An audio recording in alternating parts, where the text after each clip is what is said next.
सर्वांना काय झालं, आता परवाच्या दिवशी दुकानात मी गेले होते काहीतरी सामान आणायला. इडली करायची होती म्हणून मी उडदाची डाळ आणायला गेले.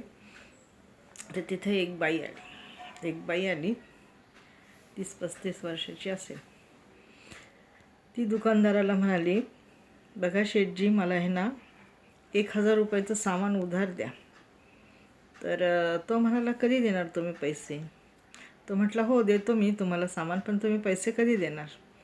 तर ती म्हटली, आता माझा भाव आहे ना मुख्यमंत्री, ते मुख्यमंत्रींनी ना मला पैसे पाठवले ना माझ्या खात्यामध्ये, माझ्या लाडक्या भावानी, तर मी तुमचे 1000 देऊन टाकेन. तर आम्ही तिथं थांबलेलो सगळ्या बायका हसलो.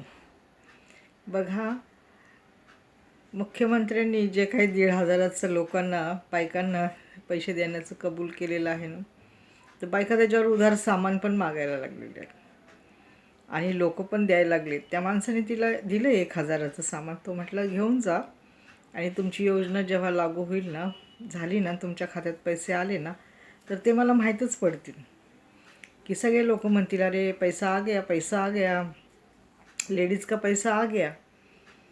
तर तुम्ही मला ते पैसे आणून द्या. तर आता मुख्यमंत्री यांची लाडकी बहीण योजना ही सर्व ठिकाणी लागू झालेली आहे. कारण का, सर्वांना विश्वास आहे की तो पैसा नक्कीच येणार आहे. म्हणून तर त्या दुकानदाराने त्या बाईला उधार सामान दिलेलं आहे.